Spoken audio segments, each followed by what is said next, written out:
दर्शकों नमस्कार। कार्यक्रम में आपका बहुत बहुत स्वागत है। मैं हूं योगी राज योगेश और मेरे साथ हैं जाने माने ज्योतिषाचार्य डॉक्टर आचार्य राजेश। आचार्य जी, प्रोग्राम में आपका बहुत बहुत स्वागत है। धन्यवाद। और मित्रों, आज प्रोग्राम में चर्चा करेंगे चाइना ताइवान के संघर्ष के बारे में और चाइना और भारत के रिश्तों के बारे में। पिछले कुछ सालों से हम देखें तो पूरी दुनिया युद्ध के मुहाने पर खड़ी है और एक वीडियो में हमने आचार्य जी ने भी बताया था कि 2019 से ही तीसरा विश्व युद्ध एक तरह से चल रहा है। मतलब जब से ये कोरोना आया तो कोरोना भी एक तरह का विश्व युद्ध था और अभी रूस और यूक्रेन के बीच जो युद्ध चल रहा है वो भी विश्व युद्ध का ही हिस्सा है। और अभी रूस और यूक्रेन के बीच युद्ध समाप्त भी नहीं हुआ था कि चाइना ताइवान को डराने और धमकाने लगा है और ये भी तीसरे विश्व युद्ध का ही एक तरह का हिस्सा है, क्योंकि जिस तरीके से चाइना अपनी महत्वाकांक्षाएं लगातार बढ़ा रहा है और जिस तरह से उसका विस्तारवादी सोच है तो वो ताइवान पर कब्जे करने का प्रबल इच्छुक है। लेकिन जिस तरीके से अमेरिका ने आंखें तरेरी हैं उससे चाइना की भी नींद उड़ी हुई है। और हमने अभी देखा कि चाइना धमका रहा था कि अमेरिका की जो स्पीकर है नैन्सी पेलोसी, यदि उन्होंने ताइवान की यात्रा की तो हम उनके विमान को हवा में उड़ा देंगे।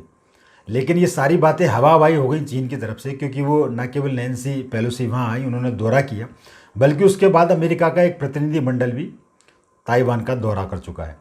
तो इस पूरे विश्व वर्ल्ड सिनेरियो की क्या पोजीशन बनती है, विश्व युद्ध की क्या स्थितियाँ बनती हैं, भारत पर उसका क्या असर पड़ेगा, भारत चाइना संबंधों पर क्या असर पड़ेगा, इन तमाम पहलुओं पर आज इस प्रोग्राम के माध्यम से चर्चा करेंगे। और चर्चा के लिए सीधे चलेंगे आचार्य राजेश जी के पास। तो आचार्य जी, मतलब देखा जाए तो विश्व पटल पर कोई बहुत अच्छी सुखद पूर्ण स्थिति नहीं है पूरे वर्ल्ड की, और चाइना तो मतलब एक तरह से बिल्कुल दादागिरी पे उतर आया है, ख़ास तौर पर ताइवान के मसले पर।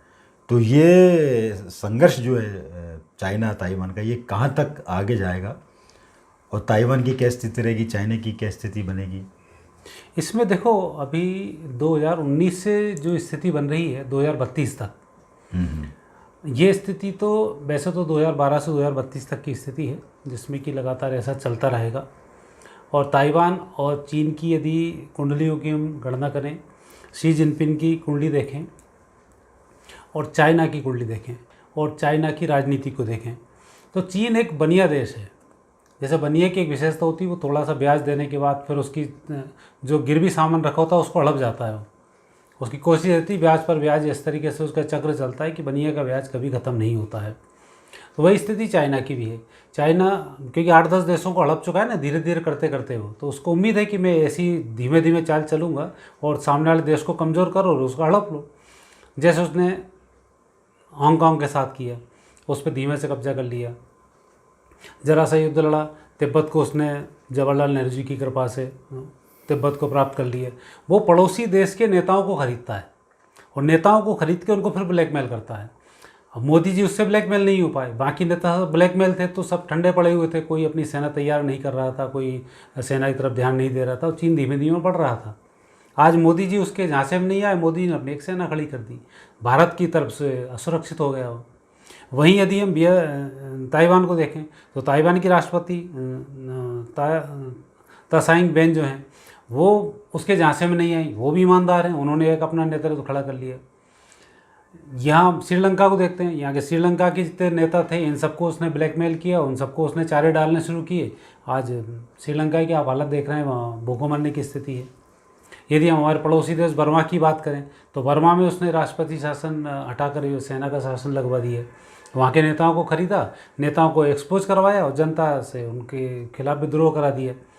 तो चीन की एक बहुत बड़ी पॉलिसी ये है कि नेताओं को सीधा सीधा खरीदो तो देश आपके कब्जे में आ जाए, उन नेताओं को बदनाम करवा दो।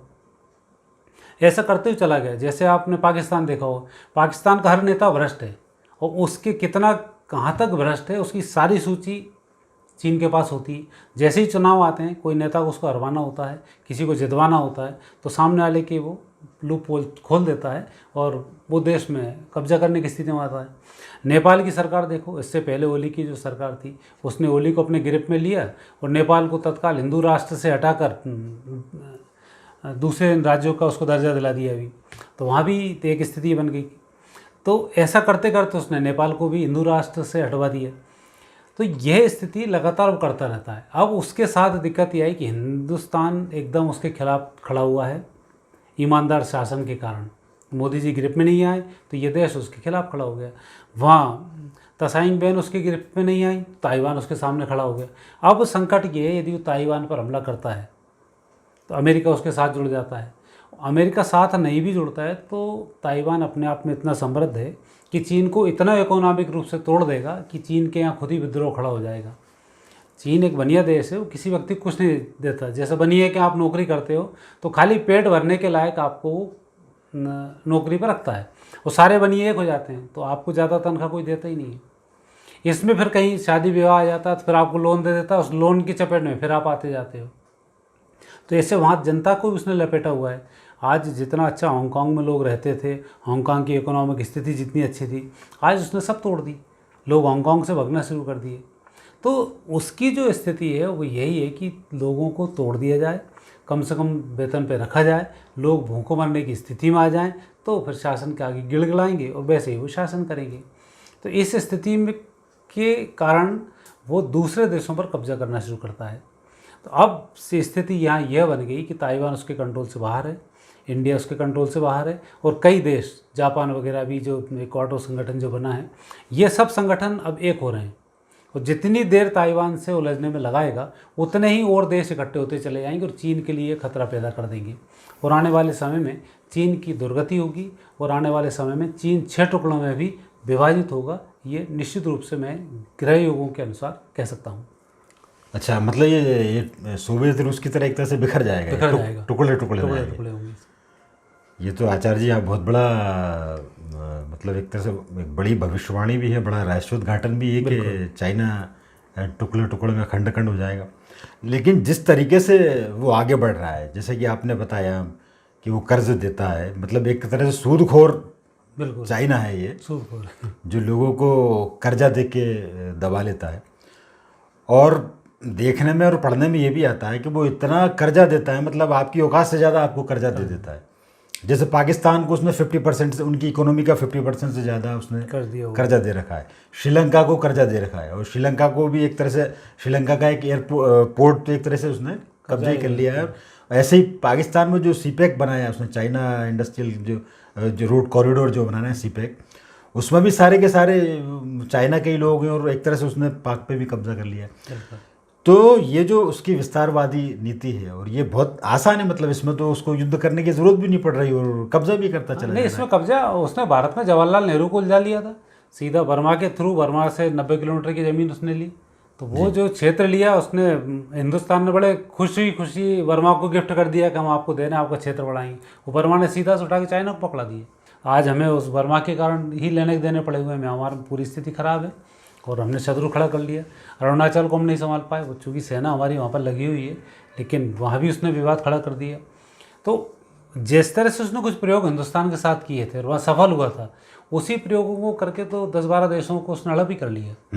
अब समय ये है कि अब जो भारत के राजनेता हैं ये ईमानदार हैं, कर्मठ हैं और उसी चीज़ों को समझ रहे हैं।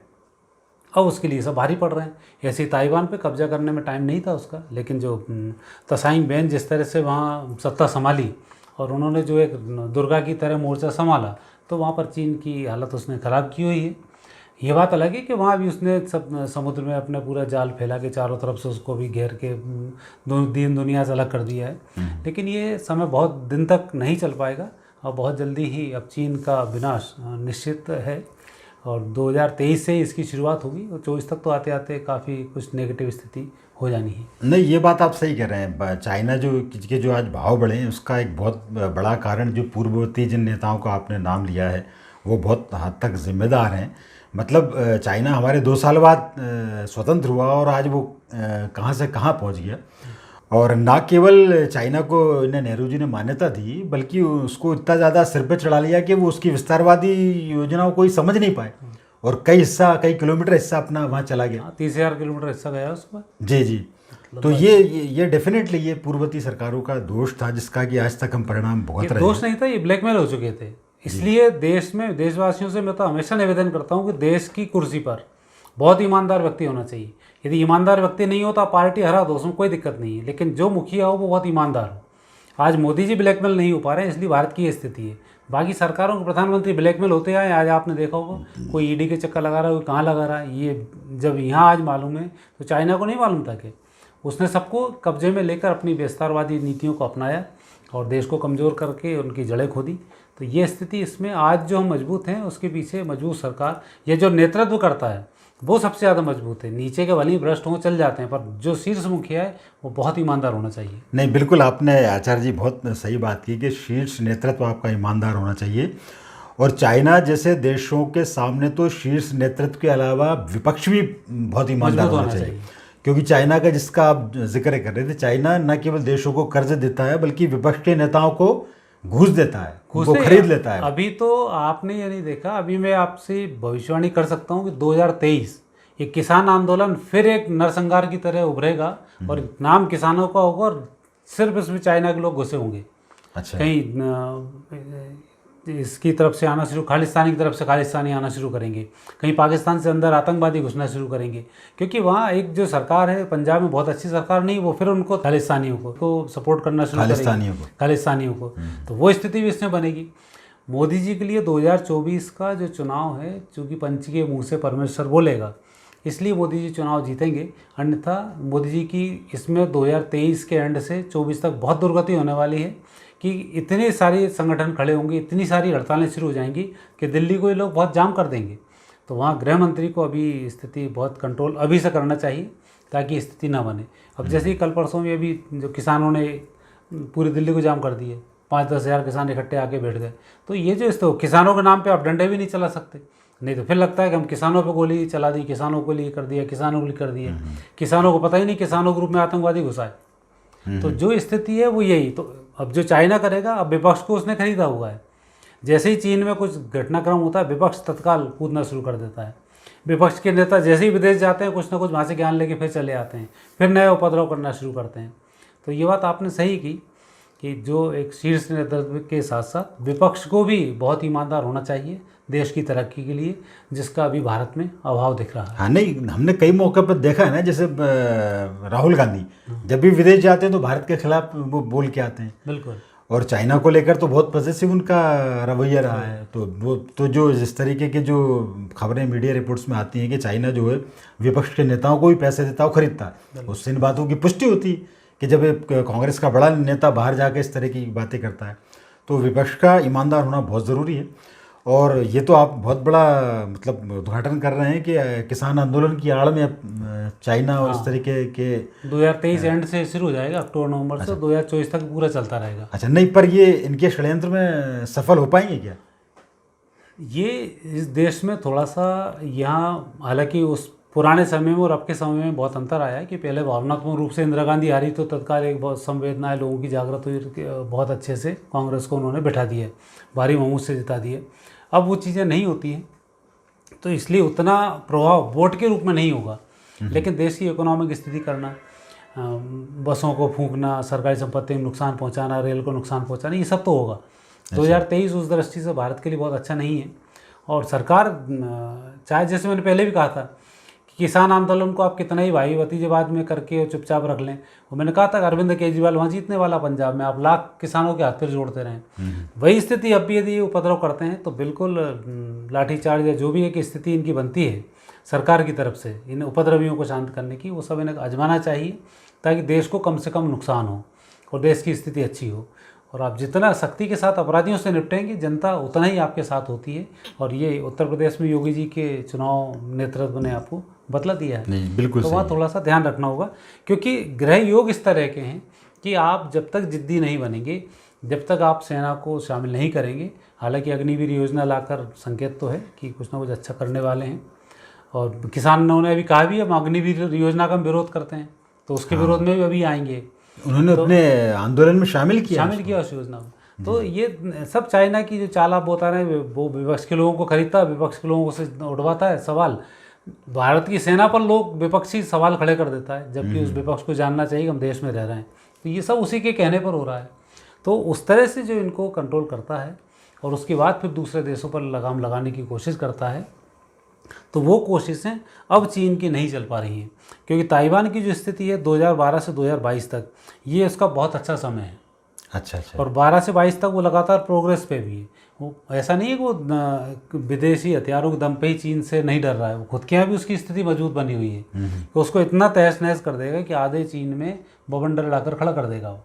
अच्छा अच्छा। और बाकी के जो आसपास के देश हैं, वो देश भी यदि ऐसी हरकत 2-3 महीने और चली तो सब देश इकट्ठे बहुत जल्दी हो जाएंगे। और नवंबर तक यदि ये इनका युद्ध टलता है तो दिसंबर के बाद चीन को कोई भी युद्ध जीतना नामुमकिन हो जाएगा, और बनिस्बत उसको अपने टुकड़े ना हो उसके लिए उसको प्रयास तेज करने पड़ेंगे। नहीं, पर ताइवान तो चाइना के मुकाबले बहुत पिद्दा सा देश है, मतलब बहुत छोटा है, उसको तो कभी भी चाइना उस पर कब्जा कर लेगा। देश देखो, युद्ध जो है ना, इन चीज़ों से नहीं जीता जाता कि तुम छोटे और हम बड़े हैं। हम बहुत बड़ा उदाहरण है, रावण की सेना कितनी बड़ी थी, राम कितने बड़े थे, कृष्ण की सेना, पांडव कितने थे और कौरव कितने थे। जो भी युद्ध लड़ा गया, द्वितीय विश्व युद्ध हो, प्रथम विश्व युद्ध हो, प्रथम विश्व युद्ध, द्वितीय विश्व युद्ध, दोनों में भारतीयों की भूमिका रही, दोनों में जीतने में। तो भारत कितना सा देश था पूरी दुनिया के मुकाबले में। तो वो स्थिति बनती है जब युद्ध खड़ा होता है, तो वहाँ एक युद्ध कौशल जीतता है, और जिसके मन में पुण्य होता है, पाप हमेशा हारता है। जब दो लोग युद्ध लड़ रहे हों तब जीतता वही है जिसके मन में भगवान का आशीर्वाद होता है, भगवत सत्ता जिसके अंदर होती है। ये धर्म युद्ध शुरू हो जाता है जब युद्ध शुरू होते हैं। पाकिस्तान भारत इतनी बार लड़े, आखिर भारत जीता क्यों? जबकि 1965 में स्थिति पाकिस्तान की भारत से कई गुनी मजबूत थी। हाँ बिल्कुल। उस समय में भी हमने उसको हरा दिया, परिस्थिति एकदम मूव करी और चली गई। चीन हमसे कितना ताकतवर था, चीन को भी हमने हराया, चीन हमारी सेना भाग गई। वो तो हमारे प्रधानमंत्री थोड़े कमज़ोर थे, नहीं तो जो क्षेत्र उसने लूटा था वापस हमारे पास आ जाता। तो उन सब चीज़ों की तरफ ही देखा जाए तो आपके मनोबल, आपके प्रधानमंत्री का मनोबल जितना बड़ा चढ़ा होगा, आप उतनी ही तेज़ी से जीत पाएंगे। आज यूक्रेन कितना छोटा देश था, रशिया की तुलना में यूक्रेन तो 1% भी नहीं है। बिल्कुल। जबकि उसको देखा जाए ताइवान तो यूक्रेन से कई गुना पावरफुल है।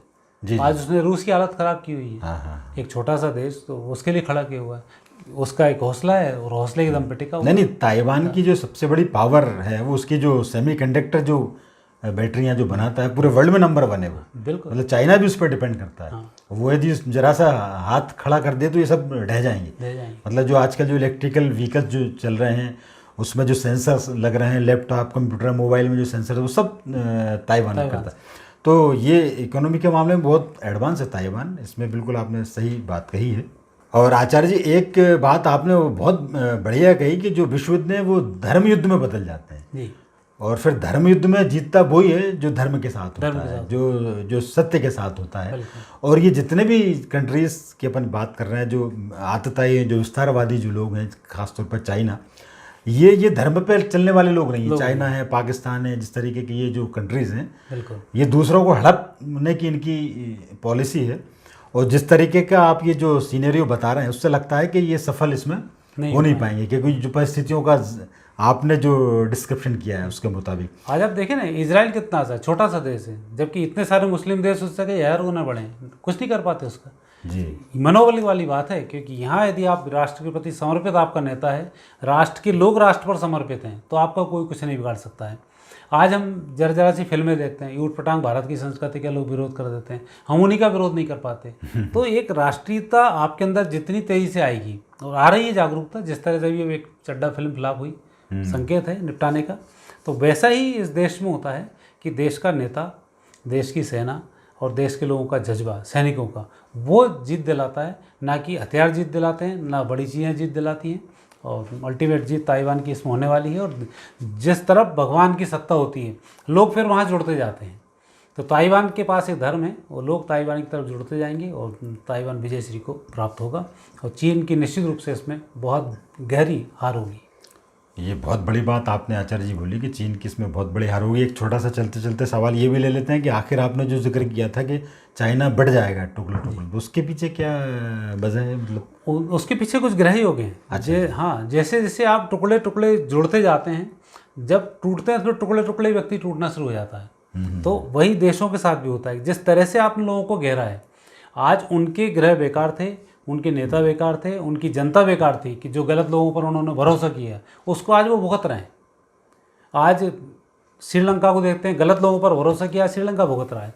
पाकिस्तानियों को देखते हैं, पाकिस्तानियों के दिल की बात करें तो लोग बोलते हैं अच्छे लोग हैं, पर भरोसा गलत लोगों पर करते हैं, डूब गए।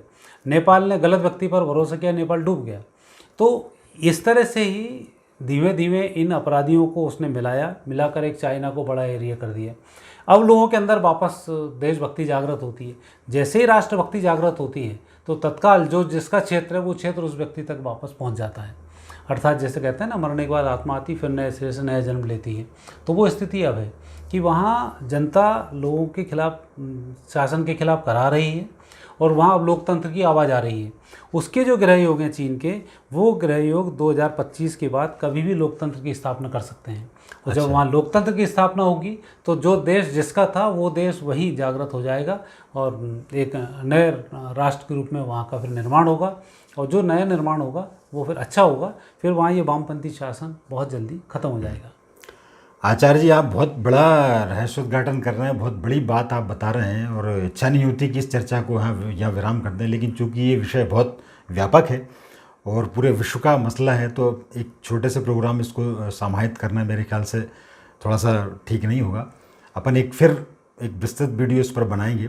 लेकिन ये जो आपने छोटे छोटे रहस्योद्घाटन किए हैं, ये वास्तव में पूरी दुनिया के लिए ये सीख हैं और इससे आगे का मार्ग प्रशस्त होता है। और आपने जिसका जिक्र किया है कि ये जो विस्तारवादी लोग हैं जो दूसरों पे हड़प नीति जो चला रहे हैं, उनका अंत बहुत जल्दी होगा। और आपने उनका जिक्र भी किया कि क्यों अंत होगा। तो डेफिनेटली ये देखने वाली बात होगी। और ये बात सही है कि जिस तरीके से चाइना और कुछ चुनिंदा देश जो ज़बरदस्ती कर रहे हैं किसी पे, उनका अंत होने का सब इंतज़ार भी करेंगे। तो आचार्य जी, आपने इतनी महत्वपूर्ण जानकारी इस पूरे विश्व सीनरी के बारे में हमारे साथ शेयर की, इसके लिए आपका बहुत बहुत धन्यवाद। और शुक्रिया उन तमाम दर्शकों का जो पूरे विश्व भर से लगातार हमसे जुड़ते रहते हैं, हमें सजेशंस देते रहते हैं, हमसे सवाल पूछते रहते हैं और अपने बहुमूल्य सुझाव हमको देते हैं। ये वीडियो आपको कैसा लगा, लाइक करें, शेयर करें, हमारे चैनल को सब्सक्राइब करना ना भूलें, साथ ही बेल आइकॉन को प्रेस करें ताकि नए वीडियो से संबंधित नोटिफिकेशंस आपको मिलते रहें। अगली बार फिर किसी नए विषय के साथ आपसे बातचीत होगी। तब तक के लिए आज्ञा दीजिए। नमस्कार।